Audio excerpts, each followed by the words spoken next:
नमस्कार दोस्तों, मेरा नाम है वरद विजय चव्हाण और मैं आप सभी का मेरे YouTube चैनल में स्वागत कर रहा हूं। दोस्तों, हम सभी को ट्रेजर हंटिंग ये गेम खेलने में काफी मजा आता था बचपन में। इनफैक्ट आजकल तो काफी वीडियो गेम्स में भी ये गेम खेला जाता है।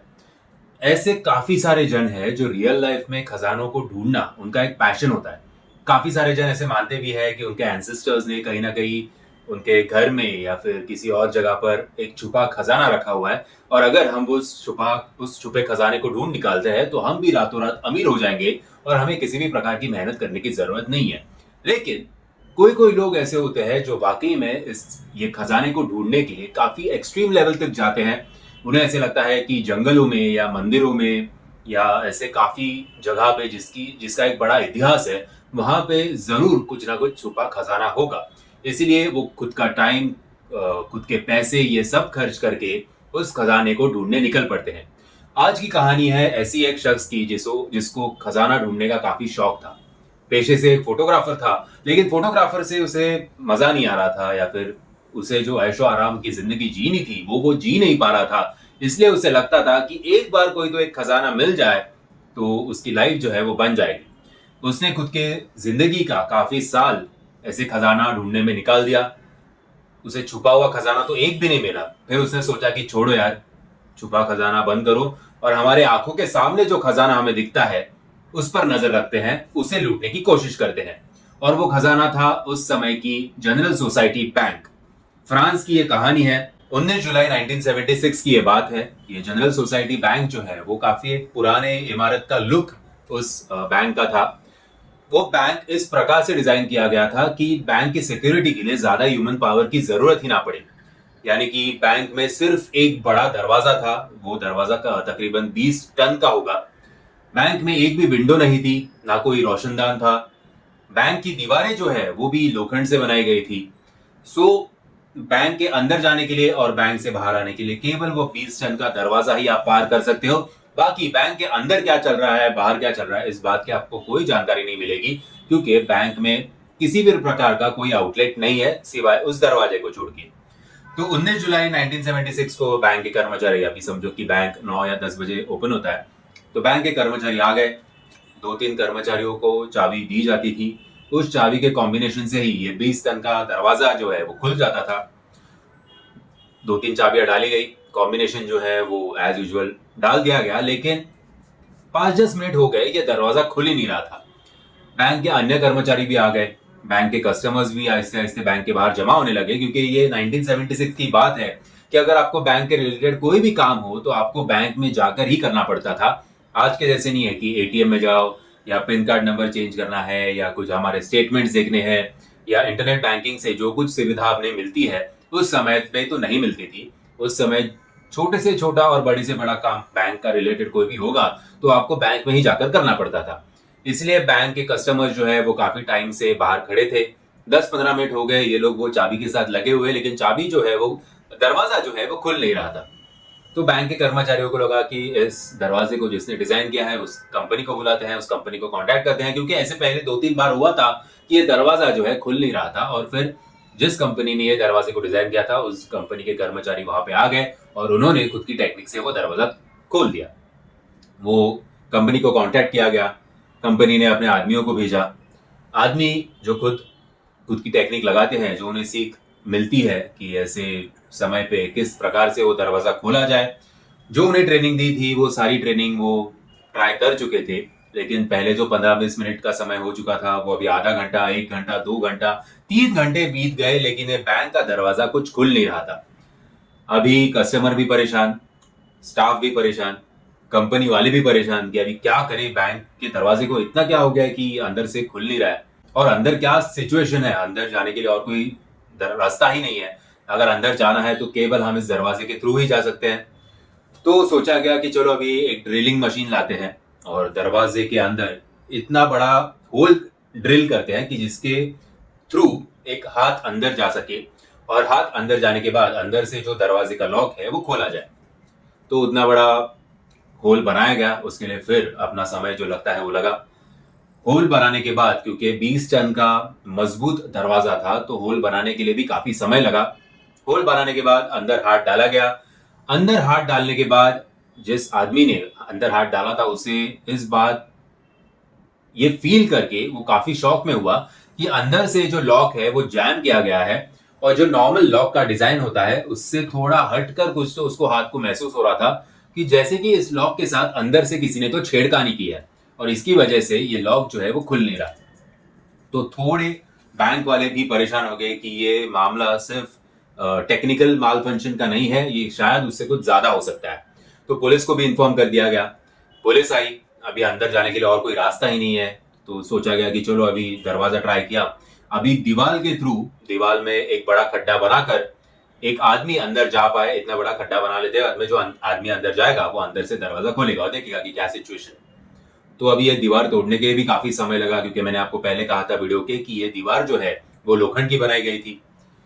दीवार को तोड़ने में समय लग गया। एक आदमी अंदर गया, जब वो आदमी अंदर गया तो वहां का सिचुएशन देख के, वहां का नजारा देख के वो खुद हक्का बक्का रह गया। उसने चिल्लाकर पुलिस को और बैंक वालों को कहा कि ये टेक्निकल माल फंक्शन का नहीं, ये चोरी का मामला है, क्योंकि सारे लॉकर जो है वो टूटे हुए हैं, तिजोरियां जो है वो सारी की सारी गायब है, और जो दरवाजे का लॉक था उसे वेल्डिंग करके कुछ इस तरह से माल फंक्शन किया गया है कि ये दरवाजा अंदर से या बाहर से कोई भी खोल ना सके। पुलिस वाले उस खड्डे से अंदर आए एक एक करके। अंदर उन्हें दीवार में ना कुछ होल दिखा, ना दरवाजे पे एक होल था, उन्हें जमीन पे एक खड्डा दिखाई दिया। तो पुलिस वालों की ये ट्यूबलाइट जल गई कि ये इस खड्डे के थ्रू जो चोर है वो अंदर आए हैं। बैंक के अंदर 27 सिलेंडर्स थे, तो 27 सिलेंडर से यह अनुमान लगाया गया कि ये दरवाजे पे जो वेल्डिंग की गई है उसके लिए ये सिलेंडर्स यूज किए गए हैं। जो लॉकर्स तोड़ने थे वो इसके लिए उस सिलेंडर यूज किए गए हैं, तिजोरियां मेल्ट करने के लिए यूज किए गए, एक्सेट्रा। ना केवल 27 सिलेंडर अंदर थे, अंदर पूरे खाने की चीजें पड़ी हुई थी। ब्रेकफास्ट का खाना हो, लंच का खाना हो, डिनर का खाना हो, जो कुछ खाना बचता है वो ऐसे ही रख दिया गया था। यानी कि पुलिस वालों को ये समझ में आया कि आज है मंडे, तो ये चोरी की शुरुआत जो है वो शायद जब सैटरडे को शाम को बैंक बंद होता है, तो सैटरडे शाम को या फिर सैटरडे रात को चोर जो है ये वो इस खड्डे से अंदर आए। संडे का पूरा दिन उन्होंने चोरी करने में बिताया, क्योंकि इतना आसान नहीं था। बैंक के जो लॉकर्स थे वो काफी मजबूत थे, ऊपर से उन्होंने दरवाजे को अंदर से भी वेल्डिंग की थी, तो वो कुछ 1-1.5 घंटे का काम नहीं था। उसके लिए प्रॉपर ट्रेन किए गए हुए बंदे और प्रॉपर पेशेंटली ये लोग ने काम किया है। ऑलमोस्ट 1 या 1.5 दिन इन्होंने इस बैंक में बिताया है, ऐसे उनको लग रहा था। अभी जो खड्डा था उस खड्डे में उतरने के अलावा पुलिस के पास कोई दूसरा चारा नहीं था। पुलिस वाले जो है उस खड्डे में उतर गए। खड्डे को फॉलो करते करते उन्हें इस बात का अंदाज हुआ कि ये टनल जो है, ये सुरंग जो है वो काफी बड़ा है। ऑलमोस्ट 26 फुट की ये सुरंग थी। ये सुरंग जाकर शहर का जो गटर सिस्टम होता है, सीवेज सिस्टम होता है, वहां पे मिलती थी, और एक मैनहोल के थ्रू एक आइसोलेटेड एरिया में ये गटर का दरवाजा जो है या आउटलेट जो है, या जहां से वो चोर बाहर गए होंगे या जहां से उन्होंने एंट्री की होगी, वो एक आइसोलेटेड एरिया पे खुलता था। तो पुलिस वाले भी परेशान कि इतना बड़ा सुरंग खोदा गया, प्लस 1.5 दिन ये लोग ने चोरी करने में बिता दिया, काफी पेशेंटली चोरी की और चुपचाप उस गटर से निकल लिए। बाद में पुलिस ने अपने इन्वेस्टिगेशन को और थोड़ा डिटेल में सर्च करना शुरू किया कि किसी लॉकर पे या किसी, तभी तो डीएनए सैंपल होता नहीं था, 76 की ये बात है, तो फिंगरप्रिंट्स और ये सब चीजें मिलती है क्या, किसी का गलती से कुछ कपड़े का एक टुकड़ा या कुछ स्किन का टुकड़ा या कुछ ऐसी चीज जिसके ऊपर हम अंदाजा लगा सकते हैं कि ये बंदा कौन है, कौन कौन अंदर आया था, ऐसे कुछ प्रूफ जो है वो इन चोरों ने नहीं छोड़ा था पुलिस के लिए, सिवाय दीवार पे एक मैसेज के। और वो मैसेज ये था, हालांकि वो फ्रांस की भाषा में लिखा गया था, मैं आपको अभी हिंदी में बता रहा हूं, कि बिना हथियार के, बिना वायलेंस के, बिना नफरत के हम लोग ने इस बैंक को चोरी कर लिया है। ऐसे मैसेज जो है वो उस दीवार पे लिखा हुआ था। अगर आपको बताया जाए कि ऑलमोस्ट कितने कैश या कितनी ज्वेलरी उस समय इन लोगों ने, इन चोरों ने चुराई थी, तो आज के हिसाब से अगर अंदाजा लगाए रुपयों में, तो ऑलमोस्ट 900 करोड़ की चोरी इन चोरों ने तभी की थी। अगर डॉलर्स में इसका कन्वर्जन किया जाए तो 110 मिलियन डॉलर्स की चोरी इन चोरों ने की थी। काफी टाइम निकल गया, पुलिस के हाथ में कुछ आ रहा नहीं था, चोरों का कुछ आता पता नहीं था। 3 महीनों बाद अक्टूबर 1976 में एक लड़की पुलिस स्टेशन में आती है। पुलिस स्टेशन में आकर वो बताती है कि 3 महीने पहले जो चोरी हुई थी उस चोरी के बारे में मेरे को कुछ इन्फॉर्मेशन है। पुलिस खुश कि चलो बाबा हमारे हाथ में तो कुछ लग नहीं रहा है, अगर ये लड़की सच बोल रही है तो हमारे लिए काफी अच्छी चीज है। तो उस लड़की से पूछताछ की गई। लड़की ने कहा कि जो चोरी हुई थी उन चोरों में से एक जो था वो मेरा बॉयफ्रेंड है, और वो बॉयफ्रेंड पिछले 2-3 महीनों से काफी खर्चा कर रहा है, अचानक उसके पास काफी पैसे आए हैं। और जब मैंने उसे पूछा कि इतने पैसे कहाँ से आए, तो कल उसने मुझे ये बताया कि 3 महीने पहले जो जनरल सोसाइटी बैंक में जो चोरी हुई थी उसमें उन चोरों में से एक चोर मैं भी था। तो इस शहर की सिटीजन होने के नाते वो गर्लफ्रेंड को ये सब बुरा लगा और उसे तुरंत नेक्स्ट दिन आके पुलिस को इन्फॉर्मेशन दे दी कि चोरों में से एक चोर मेरा बॉयफ्रेंड है। उस बॉयफ्रेंड को पकड़ा गया, उस बॉयफ्रेंड के जरिए अन्य चोरों को पकड़ा गया। सारे के सारे चोर पुलिस के हवाले थे, लेकिन पुलिस को ये बात का ताज्जुब हुआ क्योंकि पुलिस ने सारे चोरों का जब हिस्ट्री निकाली तो ये मालूम हुआ कि ये सारे के सारे चिंदी चोर है, और चिंदी चोर का ये काम नहीं हो सकता, इतना दिमाग एक चिंदी चोर नहीं लगा सकता। छोटे मोटे हाथ मारना बस ये इतना ही काम कर सकते हैं, लेकिन इतने बड़े रॉबरी को अंजाम देना ये इनका काम नहीं है। तो पुलिस ने फिर सबको थोड़े पुलिसी डंडे पड़े। पुलिस डंडे पड़ने के बाद 8-10 चोरों में से 2 चोर जो है वो थोड़े मेल्ट हो गए और उन्होंने कहा कि हमारा मास्टरमाइंड कौन है। तो इस मास्टरमाइंड का नाम था एल्बर्ट स्पैजीराजी। इटली का रहने वाला ये बंदा था, फोटोग्राफी का इसे शौक था। कुछ ही समय पहले ये फ्रांस आया था, जैसे मैंने आपको कहा वीडियो के स्टार्टिंग में कि इसे ट्रेजर ढूंढने का काफी शौक था। इसने भी वो जनरल सोसाइटी बैंक में खुद का खाता खोला था। जब इसने खाता खोला तो काफी समय तक ये बैंक की रेकी कर रहा था।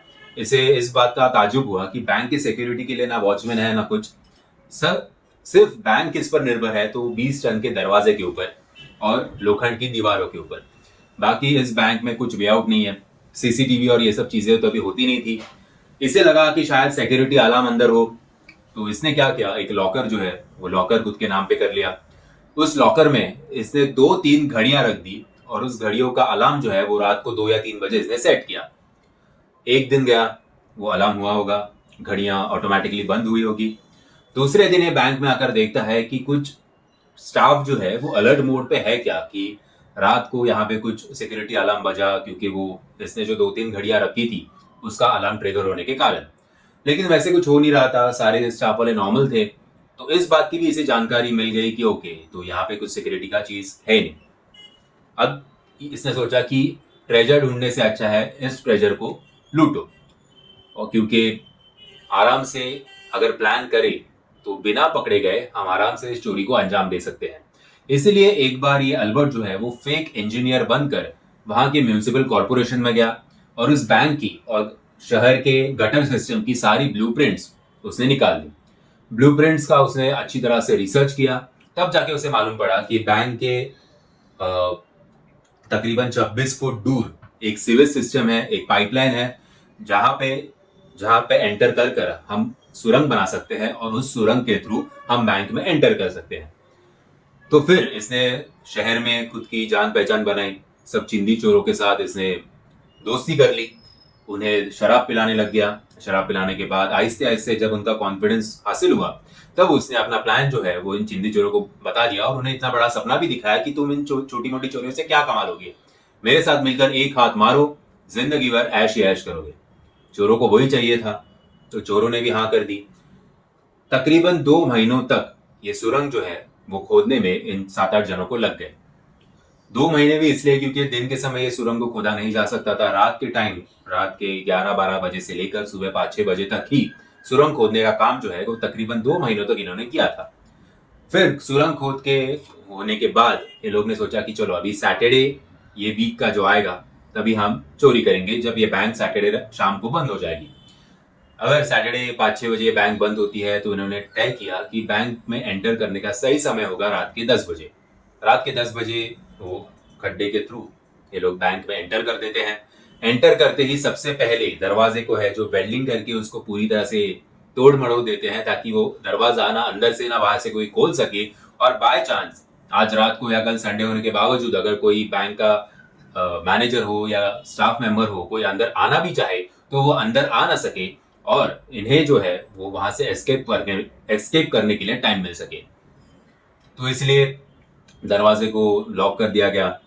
फिर खाना खाया गया, ब्रेकफास्ट किया गया, लंच डिनर सब किया और 1 या 1.5 दिन तक सारे लॉकर्स को तोड़ दिया गया, सारे वहां की जो कैश थी, जो ज्वेलरी थी, सारी की सारी निकाल दी गई। जब कोर्ट में इसके ऊपर सुनवाई हुई तब जज ने इसे लाइफ सेंटेंस की सजा सुनाई। लाइफ सेंटेंस की सजा सुनाने के बाद अभी भी जज के सामने और पुलिस के सामने एक बड़ी प्रॉब्लम थी, और वो प्रॉब्लम ये थी कि 900 करोड़ में से तकरीबन सिर्फ 100 या 150 करोड़ की ज्वेलरी हो या कैश हो, वो ही बरामद हुई थी। आधे से ज्यादा खजाने का या ज्वेलरी का या चोरी के पैसों का कुछ रिकॉर्ड नहीं था। पुलिस उसे ढूंढ नहीं पा रही थी। तो जज ने उसे कहा कि भाई तू बता दे कहाँ पे रखा है तेरा खजाना। अगर हमें तूने सही सही जगह बताया और जितना माल तुम लोग ने लूटा है अगर उतना वापस हम पा सके तो मैं तेरी सजा शायद थोड़ी कम कर सकूंगा। तो अपने अल्बर्ट ने कहा कि एक पेपर पेन दो। पेपर पेन उसे दिया गया। उस पेपर पे उसने कोड लिखा और जज से कहा कि अब इस कोड को डिकोड करने का काम आप करो। जज को समझ में नहीं आ रहा था ये कोड क्या है। उसने कुछ नंबर्स लिखे थे। तो अल्बर्ट बोला ठीक है, आपको अभी इतना भी दिमाग चलाना नहीं आता तो इस कोड को मैं डिकोड जरूर करूंगा, लेकिन मेरी एक शर्त है। जज ने पूछा क्या? अल्बर्ट ने कहा कि मैं इस कोर्ट रूम में कोड को डिकोड नहीं करूंगा, मैं सिर्फ और सिर्फ आपके चेंबर में, जज के चेंबर में आकर सिर्फ आपके सामने इस मैसेज को डिकोड करूंगा।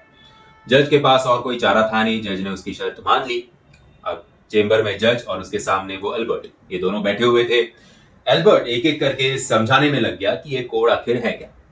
समझाते समझाते जज की जो नजर थी वो पेपर पे उस कोड के ऊपर थी, और अल्बर्ट बात करते करते उस फर्स्ट फ्लोर के चेंबर के खिड़की की तरफ चला गया, और जैसे ही वो खिड़की की तरफ पहुंचा उसने तुरंत वहां से छलांग मार दी। जैसे अल्बर्ट ने वहां पे छलांग मार दी, नीचे एक बंदा बाइक लेकर ऑलरेडी मौजूद था। अल्बर्ट और वो बंदा बाइक से निकलकर वहां से फरार हुए। तभी जो अल्बर्ट भागा वो आज तक पुलिस के हिरासत में नहीं आया। पुलिस उसे आज तक पकड़ नहीं पाई। काफी साल बीत गए। फिर 8 जून 1989 को, गौर कीजिएगा ये चोरी हुई थी 1976 को, और 8 जून 1989 को पुलिस को खबर मिलती है कि अल्बर्ट जो है वो मर चुका है। और अल्बर्ट की मां ने ये कहा था कि मेरा बेटा मर गया है। तो पुलिस अल्बर्ट की मां के पास पहुंची, उसे पूछा कि कैसे मरा आपका बेटा। तो अल्बर्ट की मां ने कहा कि मुझे इस बारे में कोई जानकारी नहीं है। 3 लोग आए, 3 लोगों ने मेरे बेटे के बॉडी को उठाए हुए थे और मेरे घर के सामने मेरे बेटे के बॉडी को रख दिया। सो अनफॉर्चुनेटली हम ऐसे कह सकते हैं कि जितनी चोरी अल्बर्ट ने की थी, शायद उस चोरी के पैसों का मजा वो पूरी तरह से ले नहीं पाया, और मे बी 50 या 60 साल की उम्र में ही, वैसे 50 या 60 साल की उम्र मरने की उम्र तो नहीं होती। आजकल हमारे जीने का जो एवरेज है वो थोड़ा कम हो चुका है, लेकिन ये बात है 1976 की। सो अल्बर्ट अभी शायद आराम से होगा 1930 या 1940 की पैदाइश। सो उस हिसाब से, उस जमाने के हिसाब से अगर कोई बंदा 50 या 55 ईयर्स तक जीता है तो वो काफी कम उम्र तक जिया है, ऐसे हम कह सकते हैं। शायद जो पैसा उसने चोरी के जरिए कमाया उसे वो ठीक तरह से पचा नहीं पाया, और वो पैसा उसे हजम नहीं हुआ, और भगवान ने उसे बहुत ही जल्दी अपने घर बुला दिया। दोस्तों ये कहानी थी सबसे हैरत अंगेज रॉबरी की। हम आजकल मनी हाइस्ट हो या ऐसे सारी चीजें काफी देखते हैं। आयन अपना जोकर भी था बैटमैन में, लेकिन कुछ चोर ऐसे होते हैं जो वाकई में हमें शॉक में डाल देते हैं कि इतना दिमाग कोई कैसे लगा सकता है। दोस्तों मैं आशा करता हूं आपको ये वीडियो पसंद आया होगा। अगर आपको ये वीडियो पसंद आया होगा तो याद से वीडियो को लाइक, शेयर और चैनल को सब्सक्राइब करना मत भूलना। जय हिंद, जय महाराष्ट्र।